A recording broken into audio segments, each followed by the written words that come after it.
Hi, my name is Chris Brennan, and this is your year ahead forecast for Taurus for the year of 2021. So, this is primarily for Taurus rising, although you can also pay attention to this horoscope if you have your sun or your moon in Taurus, although rising sign or ascendant in Taurus is preferred.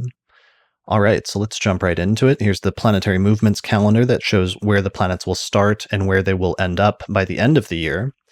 So, in terms of major transits this year, the first one that I really wanted to focus on and flag as the major one that's going to dominate a large part of this year is Saturn and Jupiter recently moved into Aquarius, and that's where they formed the Great Conjunction, which occurred in December of 2020.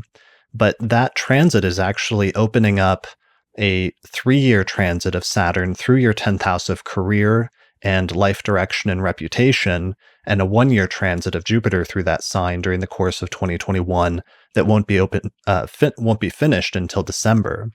So Saturn transits through the 10th house can sometimes indicate a period where things are more serious, where you have more responsibility in terms of your career, your reputation, your relationship with the public, your relationship with superiors, if you have any, like a boss or anybody that has sort of power over you.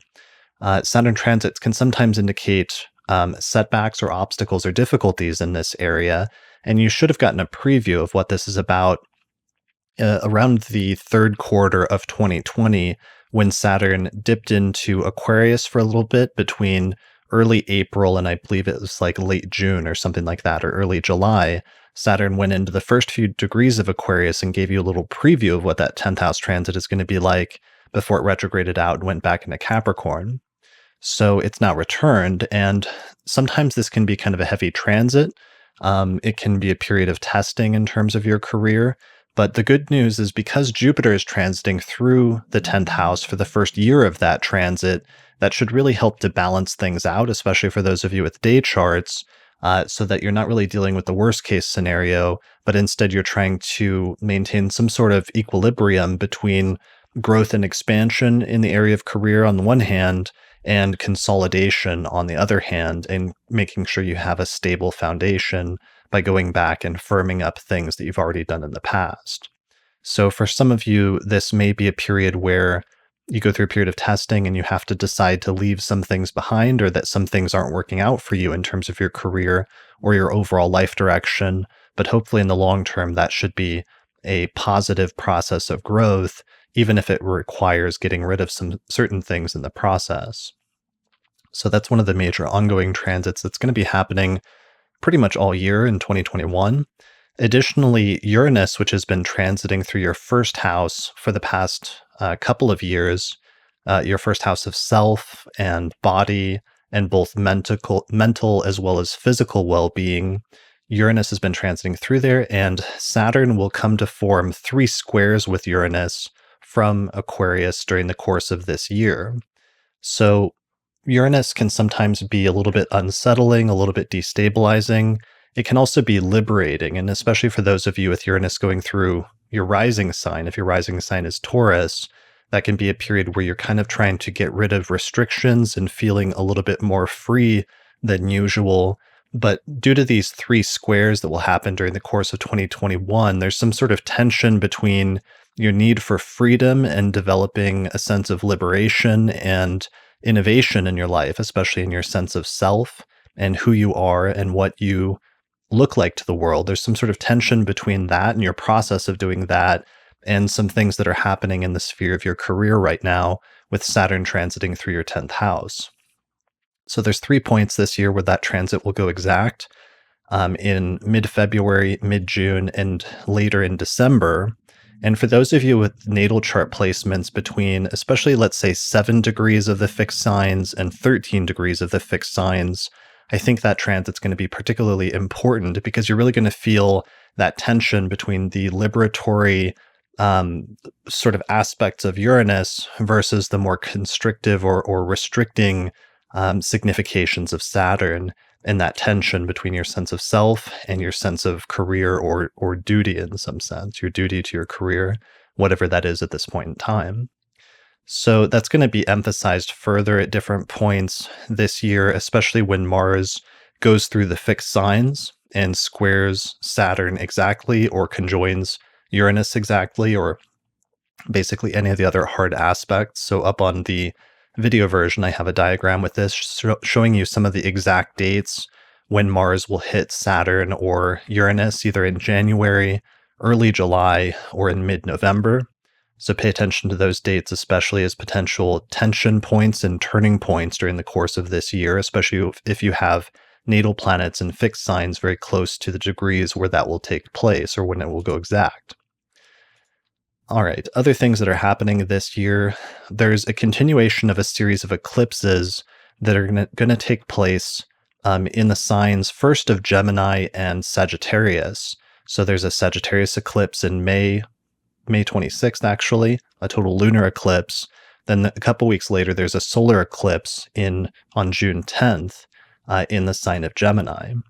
So Gemini and Sagittarius, for you, are your second house of finances and possessions and personal resources, and your eighth house of other people's money. So this is opening up a period which you've already kind of experienced, because we had a couple of these eclipses towards the later part of 2020, like in late November, there was a Gemini one, lunar eclipse, and then in December there was a solar eclipse on December 14th. So for you, this is like a continuation of a process that already started in 2020 of great beginnings and great endings when it comes to your personal finances versus your relationship to money with other people in your life. So sometimes this can refer to like a marriage partner and their finances. It can refer to a business partner. It can also refer to things like debt and taxes and other things like that in this broad category, broad eighth house category of other people's finances in general. So it's that eighth house category plus the second house category of great beginnings and endings of your own personal finances, and some major developments in that area of starting and stopping, new beginnings and major endings. So pay attention to that, especially around the time of those two eclipses later in the spring. Later in the year, we do have a couple more eclipses. First, there's a lunar eclipse, which takes place in the sign of Taurus, which is your first house, your rising sign, and that's very important as a result of that. And then there's one more solar eclipse, which takes place in Gemini in in Sagittarius in early December, that sort of closes up that series of financial eclipses for you as the eclipses start to shift into your first and seventh house axis of self versus relationships. So that Taurus one in particular is going to put more of the focus on your sense of self and who you are, how you appear to the world, which can sometimes indicate things about your appearance. It can also indicate things or be related to things about your body and your physical vitality, as well as your mental vitality and just sense of your character in general.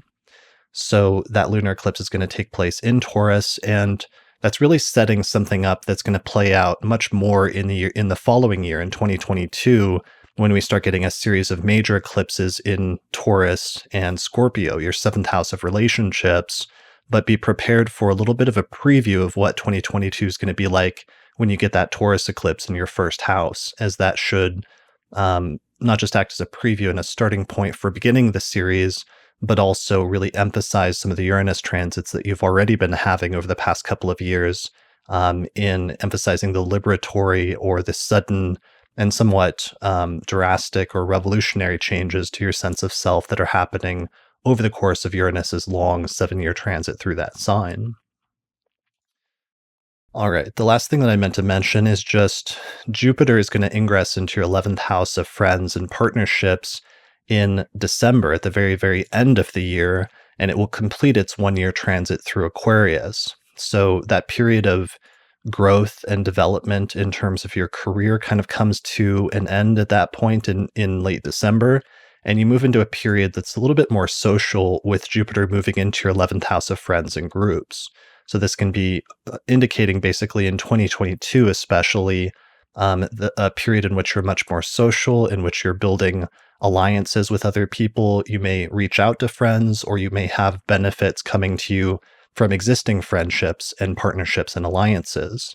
So there will be a little bit of a preview of this transit earlier in the year when Jupiter just barely dips into Aquarius or dips into Pisces at one point for a few-month trip. I think it's just in the late spring, basically at that point, yeah, late spring, like quarter two of 2021, Jupiter will dip into Pisces for a few months and give you a little preview of what that will be like. And it may be a brief period in which you find yourself being more social or having friendship play a much more important role in your life suddenly.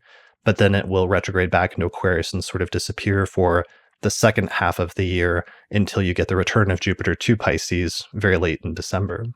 So some of this is more like just little previews of major trends that are going to become more prominent in 2022. And finally, the last thing I wanted to mention, I'm not going to mention this for most of the other horoscopes, but I'm going to mention it for you just because it's your ruling planet. But Venus actually goes retrograde. It stations retrograde in Capricorn conjunct Pluto in December. So it's a pretty long year in which Venus is just zipping along, and it's doing pretty well for most of the year and doesn't go retrograde until the very end of the year. So most of the retrograde in Capricorn is going to take place in 2022. So there's not like a huge reason to talk about it, but I wanted to mention it here just because it will station retrograde. It is your ruling planet in Capricorn in the 9th house of religion, philosophy, education, foreign travel, and interaction with people from foreign places and cultures that are foreign from your own. So for some of you, that could be, because it's conjunct Pluto, it could be a period where you very intensely get involved in some sort of 9th house activity. So it could be an educational pursuit where you take up something that suddenly becomes really interesting to you and you become very passionate about it. Venus-Pluto conjunctions sometimes can go to extremes. It could indicate a relationship or like a love affair with somebody who comes from a cultural background that's much different from your own and which teaches you something about things that are different from your own background. The only potential downside is when Venus is conjunct Pluto, it can be very intense. So when things are going good, it can be very intensely good. But if things go bad, it can be very intensely bad. So it's a good idea to pay attention to any sort of relationships that you're getting into at that time, and to try to moderate yourself a little bit to whatever extent you can. So that Venus retrograde will only begin in December, and it will be an ongoing thing for about 40 days after that point. So that's something that will lead into 2022 or early 2022. So with that, I believe that brings me to the end of your horoscope for 2021. So good luck with 2021. Congratulations. And I will see you again next year for the horoscope for 2022. So good luck. Many of the images and calendars that were used in this episode are now available as posters on the astrologypodcast.com website. This includes our 2021 planetary alignments calendar, which shows all of the ingresses and retrogrades and lunations this year, the planetary movements calendar, which shows how far through the signs of the zodiac each of the planets will get during the course of 2021, and also other posters that we have, like our significations of the 12 houses poster, so that you can personalize and understand how each of these transits relates to your own birth chart. We also recently released our 2021 Auspicious Elections Full Year Ahead Electional Astrology Report, where Lisa Scheim and I went through each of the next 12 months and we picked out one lucky date, which would be good for launching new ventures and undertakings using the principles of electional astrology. So you can find out more about that report at chrisbrennanastrologer.com. Thanks to all the patrons that supported the production of this episode of the podcast through our page on Patreon.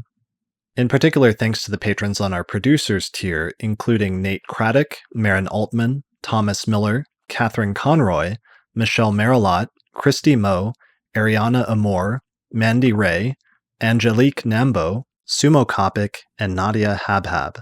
For more information about how to become a patron or have your name listed in the credits, please visit patreon.com/astrologypodcast.